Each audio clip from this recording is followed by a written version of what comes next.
A better round of applause, please. You're most welcome to SMFest 2021. This is a special panel session, and I'm very sure the most important part of this session is the fact that she raised $68,000 from nothing. Who wants to find out how? More importantly, who needs a part of the $68,000? You're welcome, Ms. Aramide. Thank you. You are obviously Yoruba. Definitely. And this is 90% Igbo. How do you introduce yourself to this crowd?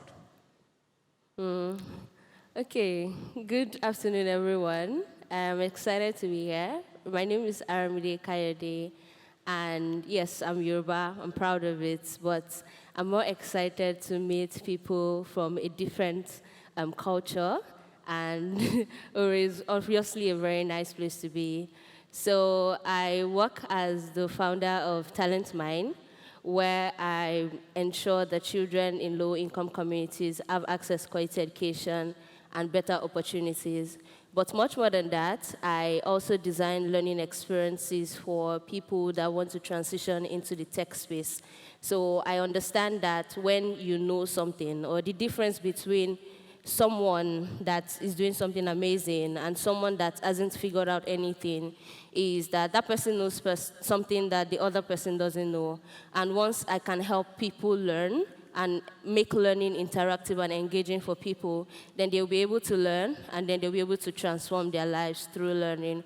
So that's what I do. I hope you have been able to meet me with this.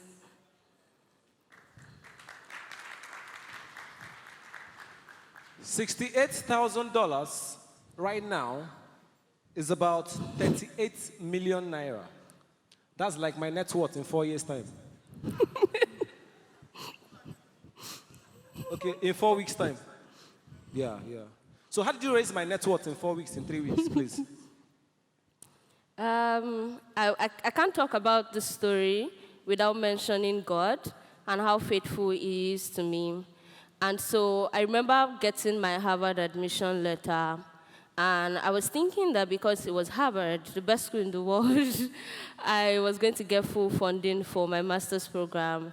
And so, that was why I had the guts to apply in the first place. But out of $68,000 of my fees, they gave me $19,000 scholarship, and I had to find the remaining one. And I had 4 weeks to pay my school fees. If not, I was going to forfeit my admission. And, initially I thought, okay, what can I do? I'd applied for scholarships, and they were not forthcoming. And at a point, I'm like, okay, I am going to crowdfund my tuition. And when I was about to raise my tuition, like when I was about to say, okay, let's open GoFundMe and let's get this done, that was when the pandemic broke out. And it was going to be very insensitive to fundraise when there's a global health crisis. And so I had 4 weeks, remember.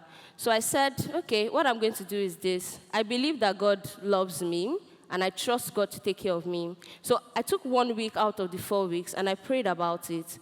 And I said, God, what should I do? I want to go to Harvard. Like, who doesn't want to? And I have to go there just so that I can improve the quality of the work that I do. So I took out 1 week, I prayed about it. I got a strong conviction in my heart that I should start the fundraiser. And so I opened up my GoFundMe and definitely leveraged social media. And that was how I was able to raise my fees. And I raised these fees in 3 weeks. And I remember on a Saturday, so the fundraiser was going to end on Friday. I was supposed to pay my fees on Friday, so I needed the money to be done on Friday. And the Saturday before that week, Friday, I just had $18,000. And so I still needed $50,000 more. And I remember a particular lady, I'm sure everybody will know her here, Adiola Fayeo. She pushed my story on her YouTube page, and from Sunday, Monday, Tuesday, Wednesday, and by Thursday morning, I already had the extra $50,000 that I needed just because of social media and the power that it carries. So that was how I was able to raise my fees. Who needs school fees here? Who needs school fees here? Make sure God loves you. God loves everybody. That was the first point you gave, no? Yeah, you God were loves sure everybody. God loves you. Please make sure God loves you before you try this type of risk. Meanwhile, do you think innovations in technological finance helped you? Like which of them, digital finance, did you use? Which of them specifically? I used GoFundMe. GoFundMe. Yes. The one they use for Big Brother stars. I don't know. I don't know what they've used it for, but I use GoFundMe. How exactly do you think this crowdfunding helped you? What are the challenges exactly? So I think that the major challenge I faced, I wouldn't like to say is a challenge, basically. I like to think about it as a propeller. So when I started, it was insane. So people said, oh, you went to community university. So because you went to community university, your parents should be able to fund this. Why are you looking for money? And if we take out $8,000 and send just you to school, why can't we take that money and spread it across thousands of other people? And so for me, I just thought about it as an investment, right? And with the work I was doing, it was definitely an investment. But a lot of people didn't understand my vision. So I knew that what I had to do was, the reason why they're saying what they're saying is because they can't see what I'm seeing. And once I'm able to communicate my vision and communicate my story in a way that is compelling, they'll be able to see that this is an investment. And for the average Nigerian child that cannot access quality education, if you invest in me to go to school, I'll be able to do more. But I already had some work that I was doing. And so the major challenge was just people didn't understand the vision. And the way I was able to solve that was just telling my story and sharing the vision and say that this is what I've been able to do. So I didn't just come and say, oh, send me to school. I already had a track record, and I told that story. And as people kept seeing it, they kept sharing. People started creating posts. And before I knew it, like we had people who were creating teams, like they were opening their own teams that we want to send Aramide to school. So it became like a big thing. And that was because I said, okay, in spite of what people are saying, I know what I want. And so once I'm able to just share, this is why I want to get this thing, then people started saying it. And the power of social media is this. One like on Twitter, it goes to every other person's followers. One share on your story, it goes to everybody that looks at your story. One like, one comment on LinkedIn, it goes to every single one of your connection. And that was how I was able to solve the challenge that I faced. So the major challenge was people didn't understand me. And as soon as I communicated my why, as soon as I communicated what I was seeing because of the work that I was doing, that was solved. So what you're trying to say is that Twitter was the major tool for this? I won't say it was just Twitter. It was everywhere. Twitter, LinkedIn, Instagram. And Twitter was almost so good because as people were leaving their bad comments and trying to troll it, as you retweet and leave your bad comments, someone else is seeing that somebody is doing a fundraiser, and maybe that person is not seeing it in the wrong way that you're seeing it. So even the bad voices were just increasing the visibility. So on a scale of 1 to 10, how active were you on these platforms before you did this? I was active. I've always been active. My work is basically, in the social space, and I share my story a whole lot. And so people already knew what I was doing. So it was not like I came from the blues and I was suddenly looking for my school fees. No, people already knew that this is what Aramide was doing. People already seen the track record of what I was doing. They had already seen the lives of children that could never have seen the four walls of a school, getting access to fully funded quality education. People had already been seeing that, and that was why they were able to believe me during my fundraiser. So what you're trying to tell me now is that Twitter, Instagram, Facebook can do more than just posting. It can raise money. Yeah, it can. I won't say it can raise money, but it can do a lot. It can change a lot. Just one story. There's a power in telling one story and your story. And just because you didn't go from, so initially when I wanted to start sharing my story, it was almost like everybody had a grass to grace story and say, oh, I suffered, I was battered, I slept under the bridge. But I've never slept under the bridge. I was always dreaming, I was always dreaming around. My parents didn't really allow me jump bus, we lived in an estate and all of that. So you don't have to have like a grass to grace story of I suffered. Just share the story the way it's real to you.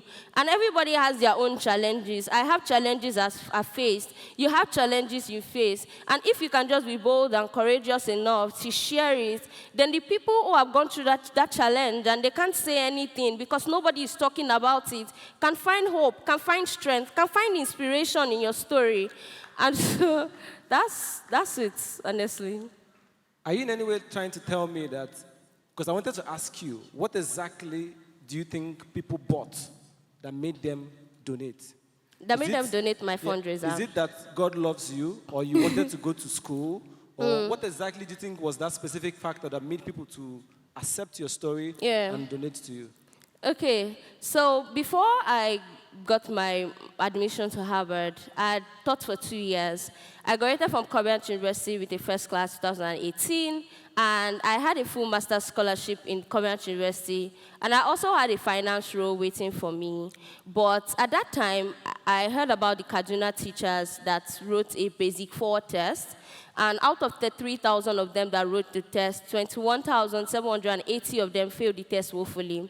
And it was disheartening for me. But much more than that, one day when I was taking a walk on the road, I met some children on the road, and they couldn't be in school. And at the time, the public school fees was 1,200, and these children could not be in school. And so I decided I was going to teach. So I heard about the Teach for Nigeria Fellowship, where they post young graduates to low-income communities. And I went there, and I taught for 2 years in Ota. So I left the comfort of my parents' home in Lagos, and I went to a village where I had some days influx of rats, mosquitoes, cats, and weird animals, just to teach children in low-income communities, because I believe that when everybody have access to quality education, then the way we think will be transformed. And that's the key to Africa development. When we have access to quality education, just when you know something, when you're not ignorant, you want to behave the same way somebody that has never been to school behaves. There will be a difference between the both of you. And that's what I believe in. And I decided to follow that. So I had done that for 2 years. And, even a year before, I was volunteering and working with children too. So people had seen me in that light. People knew that she was not this girl that was coming out to say, oh, just come and support my Harvard and go back into, whatever. But they knew that this girl has already been sold to the vision, and she had even made sacrifices for the vision. So people saw a visionary more than just a young girl or just a silly young girl trying to raise funds. They saw someone that had a compelling vision, and they chose to invest in that. A round of applause, please.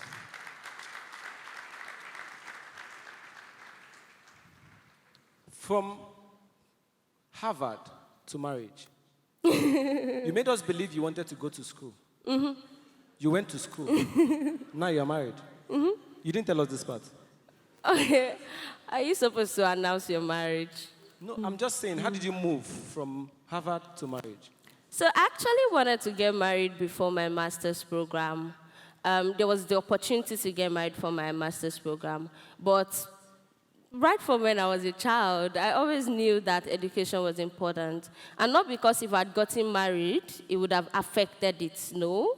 Not because of that, but because I knew, or basically I had some people who I saw where after school they say, oh, I want to get my master's, and they get married and suddenly they just fall pregnant, and I didn't want to. And so I had it right from time that I was going to get master's before Mrs. And I'd always been telling my husband, like before we got married, the master's before Mrs., master's before Mrs. And so immediately I got my master's. I graduated from Harvard in May. I got married in June. Turn to your neighbor and say, master's before marriage. That's if you agree. Oh. To be sincere, if you're going to be sincere to all of us here, without social media, how much do you think you would have raised? I I don't think I would have raised anything because even if I say, oh, I trust God and God will supply my needs, God always uses people. I did not wake up one day and found a bag of dollars in my room. No, it was people, human beings. And how do you reach them? Everybody is on social media. And so if when I even took a look at the track record of my GoFundMe, I started to see people that donated $5, $10, $15, $20. So as little as that, right, from just different people all around the world. And I don't think, like, without people, there's just such a limit that you can go, right? So you always, always need people, and everybody is on social media. So if you want people, just go online, you'll find. Just to round up, I made a post about this event, and someone said, is that Aramide? I follow Sendam Go School. Oh. What did you say? I follow Sendam Go School. You what? Okay, I heard you. I say, how do you mean? Say, I sent her 7,000 naira. Yeah, that goes a long way. I brought this because I want to ask. There are 1,000 more people like this. How do you treat such people? How do I treat such people? Because everybody claims they sent you to Okay, school. they sent me to school. Nobody has actually come to tell me that before. You don't see it anywhere? I've never seen it before, that I sent you to school. This is the first time I'm actually hearing it. Okay. So finally... Honestly, I'm actually being very honest. Finally, is there a special time, day, month, or year you think crowdfunding works best? So we can try it. I don't know. I don't know. I shall know that it was God that helped me, and people came through for me too, and I'm very grateful for that. My final question is a personal question. Out of the $68,000, wait now. It's a two-in-one question. First of all, did you use all of them? To pay my fees. I don't know what you used it for. Did you use I all use of it to fund my tuition. So nothing is remaining? Tell me the truth. Wait now. Tell me, it's between two of us. You can remove the mic. Is it remaining? So I use my tuition to fund my tuition, nothing else. On that note, we have come to the end of this panel session. Thank you very much, Aramide. Thank you. It was nice having you. Thank you. You too. All right. Thank you so much, everybody.